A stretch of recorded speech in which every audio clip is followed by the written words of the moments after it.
Hello बच्चों, तो स्वागत है आपका स्ट्रगल स्टडी एकेडमी में। तो आज के इस वीडियो लेक्चर में बच्चों हम लोग डिटरमिनेंट का हम लोग करेंगे क्या।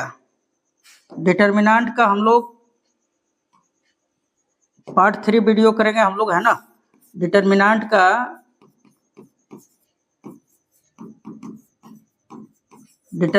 का पार्ट 3 वीडियो करेंगे बच्चों, पार्ट 3 वीडियो, ठीक है। और पार्ट 1 और 2 दोनों अपलोड कर दिए हैं, और इस वीडियो के बाद आपका 1 शॉट भी वीडियो आएगा, ठीक ना। तो चलिए स्टार्ट करते हैं। उससे पहले आप हमारे चैनल पर अगर नए हैं तो सब्सक्राइब कर लीजिए और बेल आइकन को जरूर दबा दीजिए कि ऐसा ही मैं वीडियो डालूं तो आपको तुरंत उसका नोटिफिकेशन मिले बच्चों, ठीक ना। लोड करूँ और तुरंत आपके पास पहुंच जाए। और ये पूरा जो कंटेंट है ये फ्री ऑफ कॉस्ट है, इस पर कोई पेड कोर्स नहीं है। बिहार बोर्ड से रिलेटेड जो परीक्षा है आपका, उसमें आपका योगदान बहुत काफी देगा ये चैनल। तो आप अभी तक नहीं जुड़े हैं तो इस चैनल से जुड़ जाए जरूर, है ना। चलिए स्टार्ट करते हैं बच्चों। क्वेश्चन नंबर हम लोग 31 देखेंगे आज। ये क्वेश्चन नंबर 31 क्या कह रहा है, यहाँ पे कह रहा है बच्चों हमारा क्या 31 क्वेश्चन नंबर। यहाँ पे देखिए बोल रहा है कि 31 नंबर, ये डिटरमिनेंट का तो आपको चैप्टर है, लेकिन इसी में एक आध क्वेश्चन जो है डाल दिया गया है आपका मैट्रिक्स का भी, तो कोई दिक्कत नहीं है, उससे हम लोग इसको भी कर लेंगे, ठीक ना। और आपका डिटरमिनेंट भी कंप्लीट होगा, और एक आध दो क्वेश्चन है तो उससे आप व्यू का भी थोड़ा बहुत रिवीजन हो जाएगा, है ना। तो यहाँ पे देखिए क्वेश्चन नंबर 31 देखेंगे हम लोग। यहाँ पे दिया हुआ है क्या, या 3, फिर दिया हुआ है मैट्रिक्स 7 -2, फिर 8, फिर 0। और बच्चों यहाँ पे बोल रहा है कि इसका मान किसके बराबर होगा। 4 ऑप्शन दिया हुआ है, ऑप्शन ए, बी, सी और डी, है ना। तो अब आप देखिए, जब ये अगर एक अवयव रहेगा ना तो इसके अंदर सभी अवयव से किसी भी अचर संख्या का गुणा होगा। अगर कोई अचर संख्या का गुणा करा रहे किसी अवयव में तो उसके प्रत्येक अवयव से होता है। मीन्स ये कह दे कि ये 3 सत्ते 21 हो जाएगा, फिर 3 का 2 में होगा तो -3 दूना 6, 8 या 24 होगा, फिर 3 का 0 में होगा तो 0 हो जाएगा। तो ऐसा ऑप्शन आप देख सकते हैं, ऐसा ऑप्शन सी में दिया हुआ है ना। 31 का सी हो जाएगा।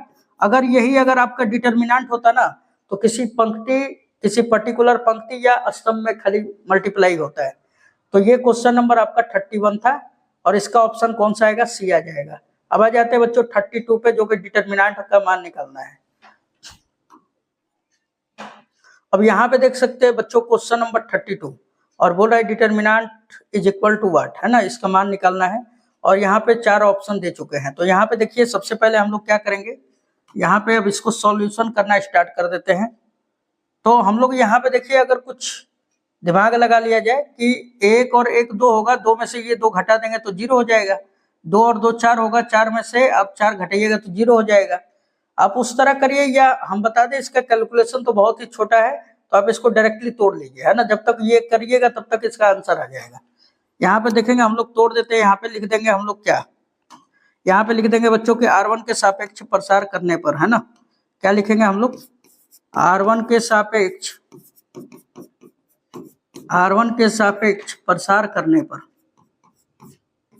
करने पर तो क्या हो जाएगा बच्चों, डिटरमिनेंट इज इक्वल टू, ये पहला ले लेते हैं हम लोग, पहला वाला 1 ले लिया हमने, पहले पंक्ति का पहला अवयव। तो ये जिस पंक्ति में उसको छोड़ दीजिए, जिस स्तंभ में छोड़ दीजिए। 2 4 5 6 बच रहा है, 6 दूना 12, 5 चौके 20, तो ये 12 - 20 हो गया हमारा, है ना। फिर आ जाता है -1 लिखिए। अब देखिए ये जिस पंक्ति और जिस स्तंभ में छोड़ देंगे हम लोग, क्या बच रहा है हमारा, 2 4 3 6, 6 दूना 12, 4 तिया 12, यानी कि 12 - 12 हो जाएगा।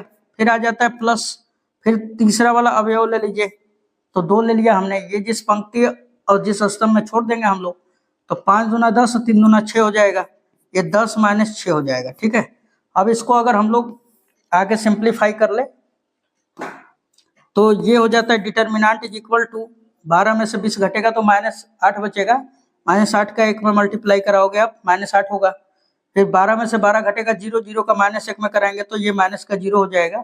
10 में से 6 घटेगा 4, और 4 दूना 8 हो जाएगा, तो ये प्लस का 8 और 8 कट गया हमारा, कितना आ जा रहा है बच्चों, 0। तो आप देख सकते हो डिटरमिनेंट का मान 0 हो जाएगा, या अगर आपका मर्जी कर रहा है तो गुणधर्म भी लगा सकते हैं। चलिए बच्चों क्वेश्चन नंबर 33 देख लेते हैं, है ना। यहाँ पे क्वेश्चन नंबर 33 दिया हुआ है बच्चों के, यदि डिटरमिनेंट इज इक्वल टू 0 है तो x का मान आपको फाइंड आउट करना है, राइट। तो हमने लिख लिया ये किसके बराबर 0 है। अब इसमें कैसे गुणा कराया जाता है, तो x का x में कराइए आप x स्क्वायर, फिर माइनस 5 बचे 25, ये बराबर हमारा क्या हो जाएगा बच्चों 0। अब x स्क्वायर बराबर 25 होगा, स्क्वायर भेज देंगे तो रूट चढ़ जाएगा और 25 का वर्गमूल प्लस माइनस 5 आएगा, ठीक ना। और ध्यान में दीजिएगा रूट जब चढ़ता है ना तो स्क्वायर जब रूट चढ़ जाता है तो प्लस माइनस लेकर आता है, इसलिए x का जो मान होगा प्लस माइनस 5 हो जाएगा। ऑप्शन नंबर ए आपका करेक्ट आंसर होगा, ठीक है। तो आप ऐसा देख सकते हैं ऑप्शन नंबर ए आपका करेक्ट होगा। अब आ जाते हैं क्वेश्चन नंबर 34 पे। अब यहाँ पे देख सकते हैं बच्चों 34 नंबर, हमारा क्वेश्चन नंबर 34 क्या दिया हुआ है, यहाँ पे दिया हुआ है 10, 2, 35, 7 डिटरमिनेंट के अंदर है और इसका मान आपको निकालना है। बहुत ही सिंपल है, यहाँ पे देखिए बस क्रॉस मल्टीप्लाई करा दीजिए, 7 का 10 में होगा तो 7 में 70, माइनस 35 गुना 70। तो अब देखिए ये माइनस का ये प्लस का कट गया, 0 आ गया। तो ये ऑप्शन कौन सा हो जाएगा, option number B is a correct answer, ठीक है।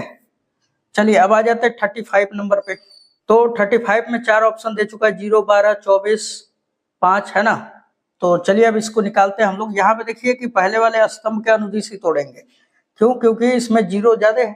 तो ध्यान में रखिएगा किसी भी डिटरमिनेंट में किसी पंक्ति या स्तंभ के अगर जितने अधिक 0 है अवयव, उसके अकॉर्डिंग अगर आप तोड़ रहे हैं तो आपका डिटरमिनेंट का मान निकालने में बहुत आसान होता है। चलिए अब देख लेते हैं, यहाँ पे लिखेंगे हम लोग C1 के सापेक्ष प्रसार करने पर ये लिख लेना है बच्चों। तो ये डिटरमिनेंट इज इक्वल टू क्या आ जाएगा, देखिए 1 ले रहे हैं हम लोग, तो ये जिस पंक्ति में है, ये जिस पंक्ति में है और जिस स्तंभ में छोड़ देंगे, 6 चौके 24, 0 का 5 में करेंगे तो 0 हो जाएगा, तो 24 माइनस 0 हो जाएगा बच्चों।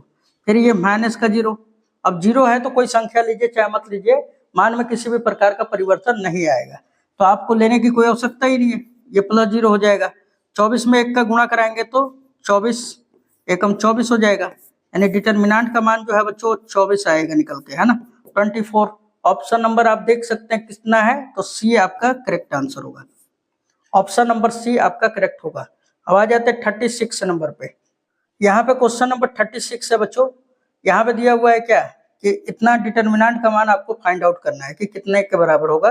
4 ऑप्शन दिया हुआ है और ये देखिए बोर्ड एग्जाम में ना 2 नंबर का भी आ चुका है, ठीक है, तो इसको थोड़ा ध्यान से देखिएगा। सबसे पहले ना तो जब डिटरमिनेंट दिया रहता है तो मैंने बताया है कितना ही बार आपको कि इसमें डिटरमिनेंट के किसी पंक्ति या स्तंभ के सभी अवयवों को शून्य करने का कोशिश करें, तब जाके इसका विस्तार कीजिएगा ना तो आसानी में आंसर आ जाता है। तो हम लोग देखिए क्या करते हैं ना कि 1 में से 1 घटाएंगे तो 0 हो जाना है, फिर इस वाले 1 में से ये वाला 1 घटा दीजिए तो ये वाला भी पोर्शन 0 हो जाएगा। तो यानी कि मैंने R1 पे काम किया बच्चों, R1 पे काम किया, R1 माइनस R2, तथा R2 पे भी काम किया और R2 में से यानी दूसरे वाले पंक्ति से तीसरा वाला पंक्ति तो आपका सबट्रैक्ट कर दिया यानी घटा दिया। तो डिटरमिनेंट का मान क्या आ जाएगा हमारा, अगर ऐसा करते हैं हम लोग तो 1 में से घटेगा तो 0 हो जाएगा, a में से b घटाओगे तो आपको क्या मिलेगा a माइनस बी, और देखो इसमें से ये वाला घटाएंगे तो c से c कट जाएगा, ये b माइनस a बचेगा, लेकिन माइनस कॉमन कर लेते हैं तो ये हो जाएगा a माइनस बी, ठीक है। ये तो समझ में आ रहा होगा, अगर नहीं समझ में आ रहा है तो कमेंट करके बताइएगा, ठीक है। इस पे मैं स्पेशल शॉर्ट वीडियो बना के छोड़ दूंगा, ठीक है ना। कैलकुलेशन नहीं आ रहा है तो बच्चों 1 में से घटेगा तो 0 आ जाएगा, b में से c घटेगा तो b माइनस सी, और फिर c ये वाले में से ये वाला घटेगा तो a से a कट जाएगा, c माइनस बी बचेगा, लेकिन हमें माइनस कॉमन कर लेना है तो क्या बचेगा b माइनस सी, ठीक है। और ये तीसरे वाले पे कुछ भी नहीं काम किया जा रहा है तो तीसरा वाला एज इट इज उतरेगा। कहने का मतलब है कि आपका 1 है, फिर c है, फिर a प्लस बी है, ये हमारा इसी तरह उतर जाएगा। अब देखिए क्या करते हैं हम लोग ना कि R1 से हम लोग a माइनस बी, है ना, R1 से पूरे से, और R2 से b माइनस सी कॉमन लेने पर, तो ये चीज को आपको लिखना पड़ेगा यहाँ पर। तो हमने लिख दिया यहाँ पर कि R1 से a माइनस बी तथा R2 से b माइनस सी कॉमन लेने पर, तो चलिए हम लोग कॉमन ले लेते हैं बच्चों। तो क्या हो जाएगा हमारा,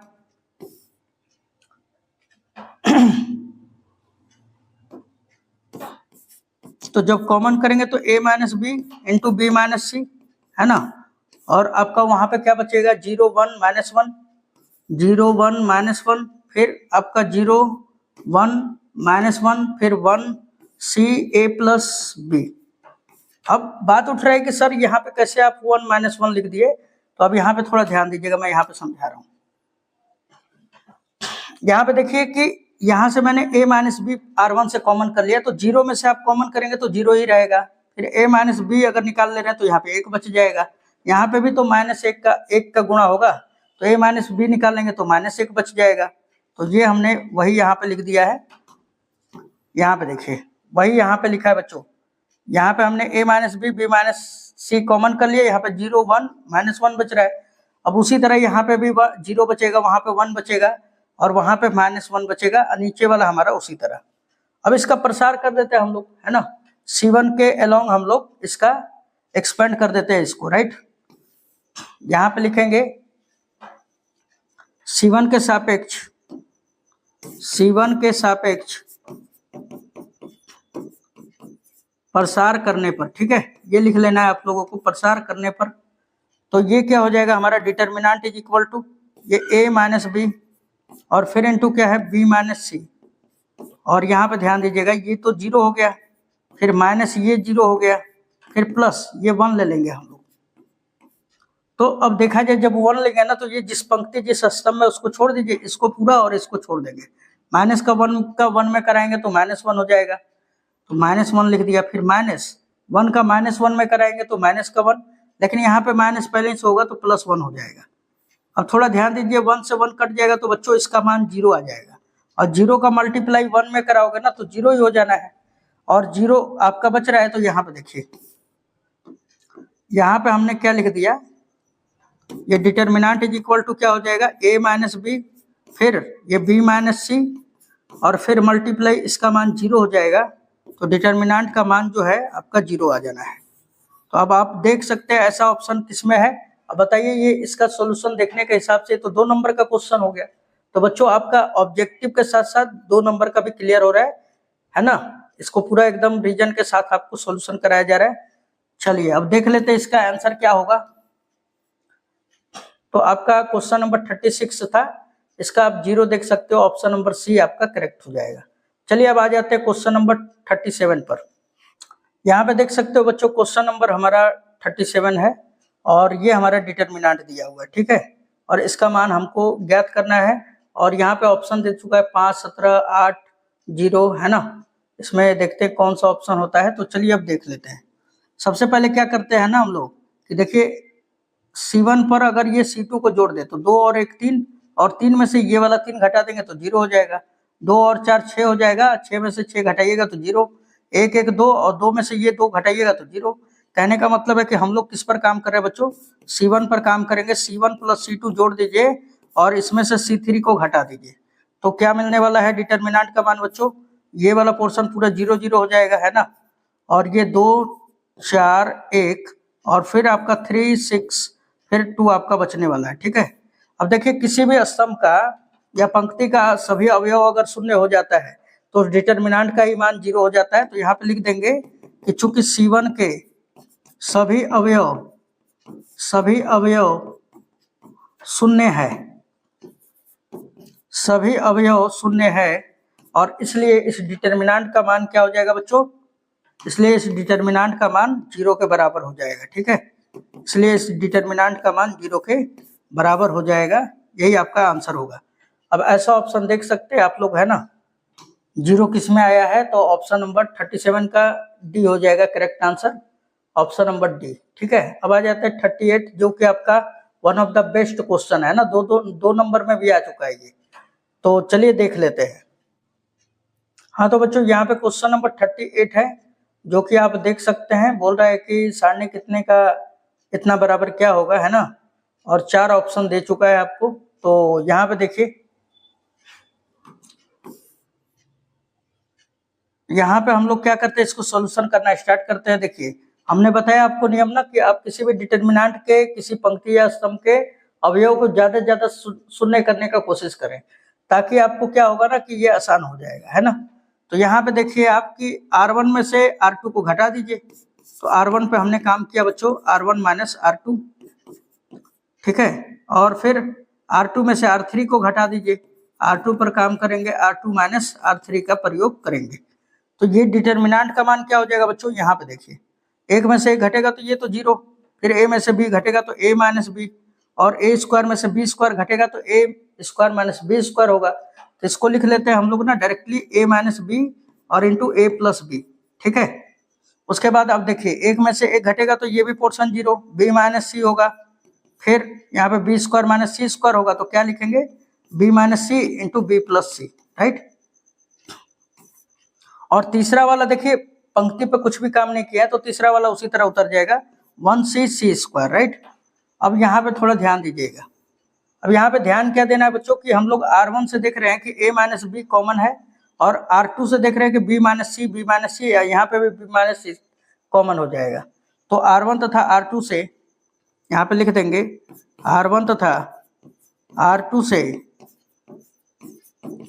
से a माइनस बी व b माइनस सी कॉमन लेने पर, ये लिख लेना है आपको।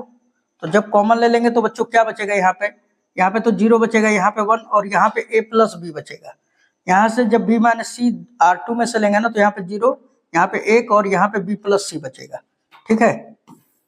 तो इस चीज को अब हम लोग यहाँ पे लिख लेंगे, इसलिए determinant is equal to a minus B, फिर b माइनस सी बच रहा है हमारा, और यहाँ पे क्या बचेगा, तो 0 1 a प्लस बी, है ना। और दूसरे वाले में क्या बचेगा, 0 1, और यहाँ पे b प्लस सी, और तीसरे वाला तो आपका पंक्ति उसी तरह रह जाना है, 1c सी स्क्वायर, ठीक है। अब हम लोग इसको प्रसार कर देते हैं, राइट। तो यहाँ पे देखिए, अब अगर मैं इसको प्रसार करूं बच्चों तो यहाँ पे लिख दूंगा कि C1 के सापेक्ष प्रसार करने पर, C1 के सापेक्ष प्रसार करने पर, राइट। तो ये डिटर्मिनेंट इज इक्वल टू क्या हो जाएगा, a माइनस बी, फिर आपका क्या होगा, b माइनस सी, उसके बाद फिर जीरो ले लीजिए, फिर माइनस ये जीरो ले लिया, तो इसका कोई अवयव लीजिए चाहे मत लीजिए, कोई मान में परिवर्तन नहीं होने वाला है। फिर प्लस 1 ले लेंगे, तो जब 1 लेंगे ना तो ये जिस पंक्ति जिस स्तंभ में उसको छोड़ दीजिए। तो हमने इसको छोड़ दिया और इसको छोड़ दिया, इसका गुणा एक में कराए तो b प्लस सी एकम b प्लस सी होगा, फिर माइनस एक का a प्लस बी में कराएंगे, लेकिन माइनस आ रहा है तो माइनस का a होगा और माइनस का b हो जाएगा, ठीक है। अब देखिए, माइनस का b प्लस का b कट जाएगा। अब क्या बचेगा बच्चों यहाँ पर, तो यहाँ पे देख सकते हो आप, डिटर्मिनेंट इज इक्वल टू क्या होगा, a minus B into B minus C, and यहाँ पे मल्टीप्लाई, यहाँ पे बच रहा है c माइनस ए, है ना। तो यहाँ पे c माइनस ए लिख देंगे। अब देखिए ऐसा ऑप्शन किस में आया हुआ है, तो क्वेश्चन नंबर आपका 38 था हमारा, है ना, 38। आप देख सकते हो 38 का कौन सा हो जाएगा ऑप्शन नंबर, आपका ऑप्शन नंबर डी करेक्ट होगा, a minus b, b minus c, c minus a होगा। चलिए अब आ जाते हैं 39 पे बच्चों। तो यहाँ पे क्वेश्चन नंबर 39 देख सकते हैं बच्चों, हमने लिख दिया है, ठीक ना। और ये डिटर्मिनेंट का यहाँ पे चारों ऑप्शन दे चुका है। तो चलिए, बहुत ज्यादा क्वेश्चन डिटर्मिनेंट से आता है बच्चों, ठीक है ना। तो इसको अब हम लोग इसको प्रसार करेंगे। देख लीजिए यहाँ पर कि C1 में सबसे ज्यादा जीरो है तो इसी के लॉन्ग कर दीजिए, या R3 में भी सबसे ज्यादा जीरो है तो इस तरह भी कर सकते हैं आप, है ना। तो कोई दिक्कत नहीं है, आप लिख सकते हैं यहाँ पर कि C1 के सापेक्ष प्रसार करने पर, ठीक है। ये चीज लिख लेना है आपको अगर सब्जेक्टिव में बना रहे तो, और अगर ऑब्जेक्टिव में बना रहे तो फिर कोई जरूरत नहीं है ना। यहाँ पे 2 ले लीजिए। अच्छा, जब 2 लेंगे ना तो जिस पंक्ति जिस स्तंभ का छोड़ देंगे, 5 का 20, जीरो का 7 में करेंगे तो 0 हो जाएगा, यानी 20 माइनस 0 हो गया, है ना। फिर उसके बाद ये माइनस का 0 लेंगे, फिर प्लस का 0 ले लेंगे। अब ये 20 दूना 40 हो जाएगा, तो डिटर्मिनेंट का मान कितना आया बच्चों, तो 40 आ जाएगा आंसर। अब ऐसा ऑप्शन देख सकते हैं आप, 39 का ऑप्शन नंबर ए करेक्ट होगा, ठीक है। अब आ जाते हैं 40 नंबर पे, 40 नंबर पे। यहाँ पे देखोगे बच्चों, क्वेश्चन नंबर 40 नंबर दिया हुआ है हमारा, ये दिया हुआ है डिटर्मिनेंट, और इसका मान हमें ज्ञात करना है, राइट। तो यहाँ पे 4 ऑप्शन दिया हुआ है 40 में, और चलिए इसको फाइंड आउट करते हैं हम लोग, राइट। तो यहाँ पे देखो बच्चों, सबसे पहले ना कि हमने बताया आपको कि जिस डिटर्मिनेंट में, अगर किसी डिटर्मिनेंट में कोई पंक्ति या स्तंभ के अवयव अगर 0 है तो उसके अलोंग अगर हम लोग कर लेते हैं तो बहुत ज़्यादा बेनिफिशियल हो जाएगा, है ना, तोड़ने में। तो आज ये हम लोग यहाँ पे दूसरे पंक्ति का अनुदिश करते हैं, है ना। तो लिख देंगे हम लोग कि R2 के सापेक्ष प्रसार करने पर, आप अगर R1 के सापेक्ष भी करेंगे ना कोई दिक्कत नहीं है, ठीक ना, किसी भी बगल करिए आपका आंसर वही आएगा। तो यहाँ पे देखिए ये दूसरा पंक्ति है, पहला स्तंभ है, यह अवयव, तो 2 और 1 3, 3 एक विषम संख्या होता है तो यहाँ पे आता है माइनस, ये 6 लेंगे हम लोग ना, तो ये जिस पंक्ति और जिस स्तंभ में छोड़ दीजिए, 7 या 21 माइनस माइनस प्लस 5 या 15, तो 21 माइनस 15 हो जाएगा। ओके, अब आगे आ जाते हैं हम लोग, फिर हम लोग यहाँ पे माइनस आया तो अब की बार प्लस 0 आ जाएगा, ठीक है, क्या आ जाएगा बच्चों, तो यहाँ पे प्लस का 0 आ जाएगा, प्लस का 0, फिर 4 ले लीजिए, माइनस का 4, और यहाँ पे देखिए 4 को लेंगे ना तो इसको छोड़ दीजिए और इसको, 5 दूना 10, 3 एकम माइनस 3 हो जाएगा, तो 10 माइनस 3, तो माइनस माइनस प्लस 3 हो जाएगा, ठीक है। अब आगे देख लीजिए, यहाँ पर 21 में से 15 घटाएंगे तो 6 बचेगा, है ना, और 6 का -6 में गुणा करेंगे तो -6 जाके 36, फिर यहाँ पे -4, 10 3 13 होगा, और 13 चौके 52 हो जाएगा, ठीक ना, 13 चौके 52, और ये भी माइनस का 52 होगा। अब ऐड कर देते हैं हम लोग, 6 2 8, 5 3 8, ये माइनस का आएगा। यहाँ पे देखिए क्या कर लेंगे ना कि यहाँ पर ये हमने जब 6 लिया था ना तो इसको और इसको छोड़ देना है, 7 या 21 माइनस माइनस प्लस, और ये 5 5 25 होगा, तो यहाँ पे बस 24 कर लेना है, राइट, यहाँ पे 24 कर लेना है, 25 कर लेना है, और जब 21 में से 25 घटेगा तो कितना बचेगा, माइनस का 4, और -4 का -6 में गुणा कराएंगे तो 6 चौके 24, और माइनस माइनस प्लस हो जाएगा, ठीक है। तो ये 24 कर लेना है आपको, और ये 52 है, अब इसको घटा लीजिए, इसको ये प्लस में हो जाएगा, ये जब घटाएंगे तो कितना बच जाएगा, यहाँ पे माइनस का 28 बचेगा, ठीक ना। अब इसको घटा के देख सकते हैं, तो ऐसा ऑप्शन देख सकते हैं आप किसमें आएगा, तो ऑप्शन नंबर डी करेक्ट हो जाएगा, ठीक है, ऑप्शन नंबर डी, ये हमारा -28 है। तो अब आ जाते हैं क्वेश्चन नंबर 41 पे बच्चों। यहाँ पे देख सकते हैं बच्चों, क्वेश्चन नंबर 41 हमने ले लिया, ठीक ना, और इसका डिटर्मिनेंट का मान निकालना है, राइट। तो चलिए अब हम लोग इस तरह का क्वेश्चन को ना इसी तरह कर दिया जाए, तोड़ दिया जाए, है ना, R1 के सापेक्ष तोड़ दीजिए या C1 के अलोंग तोड़ दीजिए, जिसमें आपका कैलकुलेशन अच्छा हो, है ना। तो R1 के सापेक्ष प्रसार करने पर ये लिख लेंगे हम लोग, तो डिटर्मिनेंट इज इक्वल टू क्या हो जाएगा बच्चों,